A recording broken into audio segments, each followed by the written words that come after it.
Hello students, once again welcome back to your one and only most trusted Gyanjyoti coaching centre. তো students, আজকের ভিডিওতে আলোচনা করব programme কোর্সে 6th সেমিস্টারে যারা তোমরা পড়াশোনা করছো, প্রোগ্রাম কোর্সে তোমাদের জিই তে ইংলিশ যাদের রয়েছে, তোমাদের কিন্তু আজকে একটা অতি গুরুত্বপূর্ণ টপিক নিয়ে কিন্তু আজকের ভিডিওতে বিস্তারিতভাবে আলোচনা করব। সেটা হচ্ছে শেক্সপিয়ারের সনেট নাম্বার 18। এটা নিয়ে আলোচনা করব। তার আগে কিছু ইম্পর্টেন্ট জিনিস তোমাদেরকে বুঝিয়ে দেবো। আজকের ক্লাসটা গোটা তুমি যদি করো তাহলে বুঝতে পারবে সনেট কি, শেক্সপিয়ার কতগুলো সনেট লিখেছেন, তার যে শেক্সপিয়ারের সনেটের থিম কি ছিল, কাকে অ্যাড্রেস করে শেক্সপিয়ার তার সনেটস গুলো লিখতেন, সমস্ত কিছু নিয়ে কিন্তু আমি আলোচনা করবো বিস্তারিতভাবে আজকের এই ভিডিওতে। সুতরাং ভিডিওটাকে লাস্ট পর্যন্ত দেখবে, খুবই ইনফরমেটিভ একটা ভিডিও হতে চলেছে। So let's get started without any further delay. দেখো, ফার্স্ট কোয়েশ্চেন আমি যেটা তোমাদের করব সেটা হচ্ছে হোয়াট ইজ সনেট। সনেট কি? সিম্পল ভাবে একদম নেবে, সনেট হচ্ছে 14 লাইনসের যে পোয়েম গুলো হয়, ঠিক আছে, সেই পোয়েমস গুলোকে কি বলা হয়? সনেট বলা হয়। 14 লাইনসের যে পোয়েমস গুলো হয় সেই পোয়েমস গুলোকে কি বলা হয়? সনেট বলা হয়। এবার এই সনেটস এর মধ্যে বিভিন্ন ধরনের সনেটস রয়েছে। তোমাদের শেক্সপিয়ারিয়ান সনেট রয়েছে, পেট্রার্কান সনেট রয়েছে। শেক্সপিয়ারিয়ান সনেট কি? শেক্সপিয়ার যেই রাইম স্কিমটাকে মেনটেন করে সনেট লিখতেন সেটাকে বলা হচ্ছে Shakespearean sonnet. Petrarchan sonnet on the other hand আমাদের পেট্রার্কান সনেট রয়েছে। তো এই সমস্ত জিনিসগুলো আছে। তো শেক্সপিয়ারিয়ান সনেটের, ঠিক আছে, আমি কি বললাম? সনেট কি বললাম? 14 লাইনসের যে পোয়েমগুলো রয়েছে সেগুলোকে সনেট বলা হয়, ঠিক আছে। এইবার শেক্সপিয়ার যেভাবে সনেটগুলো লিখতেন তার একটা প্যাটার্ন কিন্তু রয়েছে, ঠিক আছে, তার প্যাটার্ন রয়েছে, সেটা আমি একটু ডিসকাস করব। এবং তার আগে বলবো শেক্সপিয়ার লিখেছেন হচ্ছে 154টা সনেট, ঠিক আছে। 154 সনেট কিন্তু শেক্সপিয়ার লিখেছেন। তার মধ্যে থেকে কিছু সনেট তিনি অ্যাড্রেস করেছেন তার যে ফ্রেন্ড রয়েছে WH। এখানে WH এর ফুল ফর্ম কি আমরা কেউ জানি না, সবাই কিন্তু কিছু কিছু অনুমান লাগায়। কেউ কিন্তু জানে না যে WH এর ফুল ফর্মটা এক্স্যাক্টলি কি। তো কিছু সনেট এই WH কে উদ্দেশ্য করে লেখা হয়েছে এবং কিছু সনেট ডার্ক লেডিকে উদ্দেশ্য করে লেখা হয়েছে, ঠিক আছে। সনেট নাম্বার 18 কিন্তু তার যে ফ্রেন্ড WH, এই WH কে উদ্দেশ্য করে কিন্তু বলা হয়েছে। তার যে ফ্রেন্ড WH, WH এর যে আর কি সৌন্দর্য, সেই সৌন্দর্যটাকে ইমর্টালাইজ করার চেষ্টা করেছেন। ইমর্টালাইজ বলতে কি বোঝাচ্ছে? মানে অমর করে রাখার চেষ্টা করেছেন তিনি। এইবার একটু বলে দিই শেক্সপিয়ারিয়ান সনেটের যে প্যাটার্নটা হয় সেই প্যাটার্নটা একটু বলে দিই। শেক্সপিয়ার কিভাবে সনেটস গুলো লিখতেন। দেখো, শেক্সপিয়ারের সনেটের মধ্যে দুটো বেসিক পার্ট রয়েছে আমাদের, বেসিক্যালি দুটো পার্ট রয়েছে আমাদের। একটা হচ্ছে কোয়াট্রাইন, একটা হচ্ছে কাপলেট। একটা হচ্ছে কোয়াট্রাইন, একটা হচ্ছে কাপলেট। কোয়াট্রাইন মানে কি? 4 লাইনের যে সেট থাকে সেই সেটটাকে বলা হচ্ছে কোয়াট্রাইন। আর কাপলেট হচ্ছে 2 লাইনের যে সেট থাকে সেই সেটটাকে বলা হচ্ছে কাপলেট। শেক্সপিয়ার কি করতেন? তিনটে কিন্তু কোয়াট্রাইন ইউজ করতেন। তিনটে কোয়াট্রাইন মানে 4 লাইন করে যে সেট থাকে, একটা স্ট্যাঞ্জা 4 লাইনে থাকবে, এরকম টাইপের তিনটা কোয়াট্রাইন ইউজ করতেন, ঠিক আছে। তিনটা কোয়াট্রাইন, 3 4 12, আর হচ্ছে ফাইনাল একটা কাপলেট। কাপলেট মানে দুটো লাইনের যে দুটো যে লাইন থাকে সেটাকে বলা হচ্ছে কাপলেট। একটা কাপলেট আর হচ্ছে তিনটে কি কোয়াট্রাইন আর হচ্ছে একটা কি কি কাপলেট, এটা কিন্তু ইউজ করতেন। এটা ছিল শেক্সপিয়ারিয়ান সনেটের যে প্যাটার্নটা রয়েছে, সেই প্যাটার্নটা এই রাইম স্কিম মেনটেন করে কিন্তু তিনি লিখতেন। That's it. এতটুকু পড়লে আমাদের পণ্ডিত হতে হবে না, ঠিক আছে। শুধুমাত্র এই সমস্ত জিনিস মাথার মধ্যে রেখে দাও, বাস, তাহলে হয়ে যাবে, ঠিক আছে। চলো শুরু করা যাক। একটু ডাস্টারটা এনে দেবে? ডাস্টার নেই, ওকে, সরি। হ্যাঁ, চলো এইবার শুরু করা যাক। আচ্ছা, তোমাদেরকে কিন্তু একটা জিনিস বলবো, সেটা হচ্ছে তোমাদের সামনে টেক্সটটাকে রাখবে অবশ্যই, ঠিক আছে। আমার টেক্সটটা নিচে আছে, ঠিক আছে, নিচের থেকে আমি দেখে পড়াবো। চলো, first line, shall I compare thee to a summer's day. আমি আবারও বলে দেই, শেক্সপিয়ার তার যে ফ্রেন্ড WH, সেই WH কে ইমর্টালাইজ করার জন্য, তাকে আর কি অমর করে রাখার জন্য কিন্তু এই যে সনেট রয়েছে এই সনেটস গুলো কিন্তু তিনি লিখতেন। কি বলেছে? Shall I compare thee to a summer's day. Thee বলতে এখানে ইউ বলছে, ঠিক আছে। You is equals to thee, THEE বলতে বোঝাচ্ছে YOU, ঠিক আছে। আমি কি তোমাকে গ্রীষ্মের সাথে তুলনা করতে পারি? আমি কি তোমাকে গ্রীষ্মের সাথে তুলনা করতে পারি? দেখ গ্রীষ্মকাল কি একদম scorching heat of the sun থাকে, পুরো গরম থাকে, আমরা ঘেমে যাই পুরো, ঠিক আছে। সূর্যের তাপ প্রচন্ড থাকে, ঠিক আছে। অনেক সময় আমাদের বৃষ্টি হয়, অনেক সময় এই যে সূর্য কি হয়, ক্লাউড হচ্ছে সূর্যের নিচে চলে যায়, সূর্যের যে ব্রাইটনেস সেই ব্রাইটনেসটা অনেক সময় কমে যায়, অনেক সময় খুব ব্রাইট থাকে সূর্য, ঠিক আছে। এই যে দেখো প্রত্যেকটা জিনিস কিন্তু চেঞ্জ হচ্ছে। সূর্য সকালবেলা উঠছে, একদম পুরো স্কর্চিং হিট দিচ্ছে, আবার একটু পরে ক্লাউডের আন্ডারে চলে আসছে, তখন কি সূর্যের হিটটা কিন্তু কিভাবে কমে যায়। দেখো এটা কিন্তু ইটারনাল না, ঠিক আছে। এটা কিন্তু মানে গ্রীষ্মকালে কি হয়, অনেক সময় গরম একটু বাড়ে, তারপরে আবার মানে ব্রাইটনেস একটু বাড়ে, একটু কমে যায়। দেখো এগুলো কিন্তু একদম মানে কি বলবো আর কি, মানে ফিক্স না যে ব্রাইটনেস আছে মানে আছেই, ব্রাইটনেস কমছেই না, ঠিক আছে। গরম লাগছে মানে লাগছে, বৃষ্টি হচ্ছেই না, এরকম কিন্তু না, ঠিক আছে। কিন্তু কি বলেছে এখানে, তো আমি কি তোমাকে গ্রীষ্মের সাথে তুলনা করতে পারি? দাও art more lovely and more temperate, তুমি হচ্ছে গ্রীষ্মের দিনের থেকে কত বেশি সুন্দর এবং কত অপরিবর্তনশীল। গ্রীষ্মকালে সমস্ত জিনিস তো পরিবর্তন হচ্ছে, এই যে সূর্য ব্রাইটনেস মানে সূর্য গরম দিচ্ছে, একদম গরম দিচ্ছে, একটু পরে সূর্যের যে ব্রাইটনেস রয়েছে সেটা কমে যাচ্ছে, পরিবর্তনশীল। কিন্তু তুমি তো আর পরিবর্তনশীল না। কে বলছে? শেক্সপিয়ার বলছে তার ফ্রেন্ডকে, তুমি তো আর পরিবর্তনশীল না। রাফ উইন্ডস, রাফ উইন্ডস, ঠিক আছে, ঝড়ো বাতাস। Rough winds do shake the darling birds of মে, এই যে ঝড়ো বাতাস মে মাসের যে সুন্দর কুড়িগুলি হয়, ফুলের যে কুড়ি হয় না, সেই কুড়িগুলিকে ঝরিয়ে দেয়। গ্রীষ্মের দিনে তো ঝড়ো বাতাসটা আছে, এই যে এত সুন্দর সুন্দর ফুলের যে কুড়ি, সেই কুড়িগুলোকে তো সেই বাতাসগুলো এসে কি করে, ঝরিয়ে দেয়। তো বলছে rough winds do shake the darling birds of May, May মাসের যে মানে ফুলের কুড়িগুলো সেগুলোকে ঝরিয়ে দেয়। কে ঝরিয়ে দেয়? Rough winds.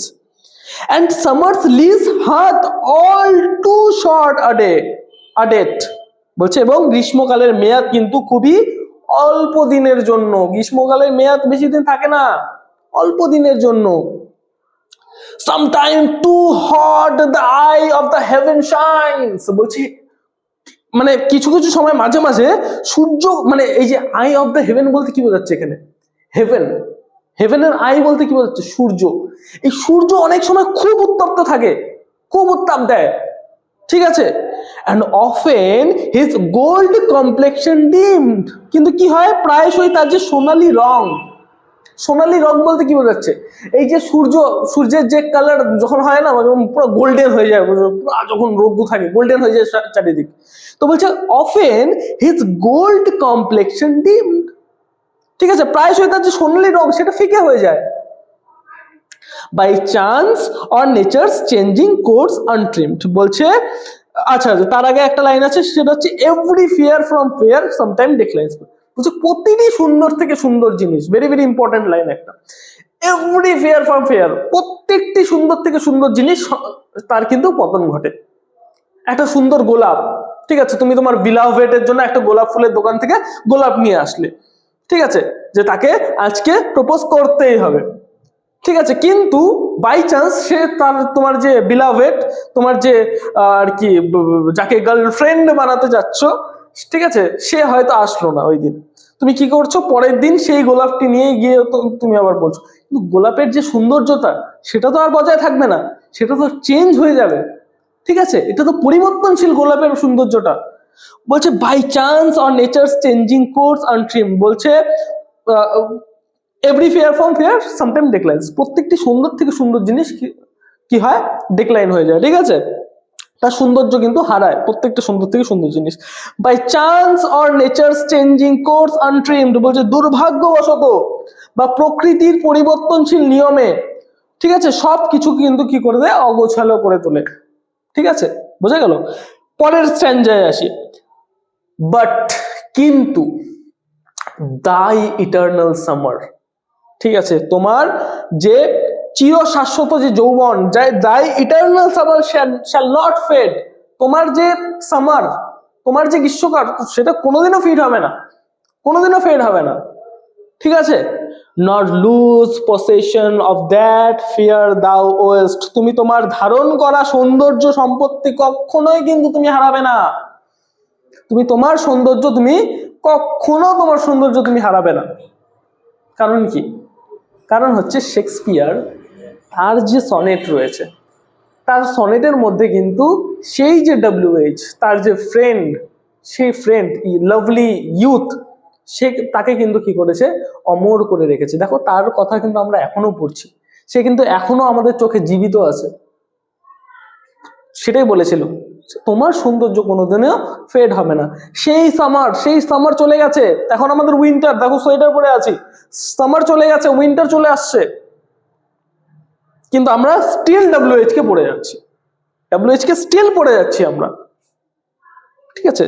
তাই বলেছে not lose possession of that fear West, বলছে তোমার ধারণ করা যে সৌন্দর্য সেটা কখনোই কিন্তু হারাবে না। নর শ্যাল ডেথ ব্র্যাগ দাও ওয়ান্ডারেস্ট ইন হিজ শেড, ঠিক আছে। এমনকি মৃত্যু তোমাকে বলতে পারবে না তার ছায়াতে ঘুরে বেড়ানোর জন্য, ঠিক আছে। when the eternal lines to time thou growest, বলছে যখন কবিতার অমর লাইনে যুগের পর যুগ ধরে, ঠিক আছে, তোমার সৌন্দর্য কিন্তু বৃদ্ধি পেয়ে যাবে, ঠিক আছে, বোঝা গেল? ওকে, আচ্ছা, তারপরে লাস্ট একটা হচ্ছে আমাদের কি আছে, কাপলেট রয়েছে, ঠিক আছে। কাপলেট রয়েছে, লাস্ট কাপলেটের মধ্যে আমি কি বলেছিলাম, কাপলেট হচ্ছে দুটো লাইনের হয়। সে দুটো লাইন কি, so long as man can breathe, যতদিন পর্যন্ত মানুষ শ্বাস নেবে, so long as man can breathe and eyes can see, যতদিন পর্যন্ত মানুষ শ্বাস নেবে এবং চোখ যতদিন পর্যন্ত দেখবে, so long lives this and this gives life to thee, বলছে ততদিন পর্যন্ত, যতদিন পর্যন্ত মানুষ শ্বাস নেবে এবং চোখ দেখবে, ততদিন পর্যন্ত তুমি কিন্তু কি করবে, এই পৃথিবীতে বেঁচে থাকবে। এবং এই যে তোমার এই যে সনেট, এই সনেট কিন্তু তোমাকে, এই লাইনস গুলো কিন্তু তোমাকে জীবন দিতে থাকবে, ঠিক আছে। তুমি ততদিন তোমার প্রাণটাকে বজায় রাখবে, তুমি ততদিন ইটার্নাল থাকবে, যতদিন পর্যন্ত মানুষ শ্বাস নেবে এবং চোখ দেখতে পাবে, মানে মানুষ যতদিন পর্যন্ত বেঁচে থাকবে তুমি কিন্তু ততদিন পর্যন্ত বেঁচে থাকবে, তোমার কিন্তু সৌন্দর্য সেটা ফেড হবে না। এইবার বলি আমি একটু, এই যে শেক্সপিয়ারের যে রাইম স্কিম, এই রাইম স্কিমটা একটু বলে দেই। শেক্সপিয়ারের ফার্স্ট যে তোমার হচ্ছে কোয়াট্রেন, সেই কোয়াট্রেনের মধ্যে শেক্সপিয়ার লেখেন এ বি, ঠিক আছে। কি আছে, shall I compare thee to a summer's day, ঠিক আছে। summer's day, thou art more lovely and more temperate, rough wind do shake the darling birds of May, এই যে সামার ডে আর হচ্ছে মে, অনেক সময় অনেকটা একই লাগছে না। দেখো কি বলছিল, সেকেন্ড লাইনে টেম্পারেট বলছিল লাস্টে, আর লাস্ট লাইনে কি বলছে, ডেট, টেম্পারেট আর ডেট, দেখো অনেকটা মিলেছে, এটাকে বলেছে রাইম স্কিম। তো ফার্স্ট কোয়াট্রেন এ বি, তারপরে হচ্ছে সি ডি, ঠিক আছে, তারপরে ই এফ, আর হচ্ছে লাস্ট যে কোয়াট্রেন আছে সেটা হচ্ছে জি। বোঝা গেল? A B, C D, E F, আর লাস্ট হচ্ছে জি। এটাই হচ্ছে আমাদের 14 লাইন মধ্যে হয়ে গেল। দেখো 4টা লাইন এখানে, 4টা লাইন এখানে, 4টা লাইন এখানে এবং লাস্টে 2টা লাইন এখানে। বোঝা গেল? তো এই ছিল আমাদের আজকের গোটা এক্সপ্লেনেশন। আশা করব প্রত্যেকটা লাইন যদি তুমি দেখে থাকো, সনেট নাম্বার 18 নিয়ে কোনো অসুবিধা কিন্তু তোমাদের হবে না। এবং আগামীকালে আর কি, ঠিক আছে, এরকম ধরনের যে ক্লাসেস গুলো রয়েছে তোমাদের প্রত্যেকটা টপিক কিন্তু ধরে ধরে আমি ভিডিওস গুলোর মধ্যে বোঝাবো, ঠিক আছে। দেখা হচ্ছে আর একটা নতুন ভিডিওতে। এবং আচ্ছা, আরো একটা জিনিস, সেটা হচ্ছে তোমরা যদি আমাদের সাথে অনলাইনে যুক্ত হতে চাও, জ্ঞানজ্যোতি কোচিং সেন্টার অফিসিয়াল দুটো হেল্পলাইন নাম্বারে তোমরা যোগাযোগ করতে পারো। সেটা হচ্ছে 6295916282 এবং 7076398606। এই দুটো নাম্বারে যোগাযোগ করে তোমরা কিন্তু আমাদের যে কোর্সগুলো রয়েছে, পেইড ব্যাচের কোর্সগুলো, নোটস পত্রগুলো সমস্ত কিছু কিন্তু পারচেস করতে পারো। দেখা হচ্ছে একটা নতুন ভিডিওতে নতুন কোনো টপিকের সাথে। Till then, keep learning, keep exploring. Thank you so much.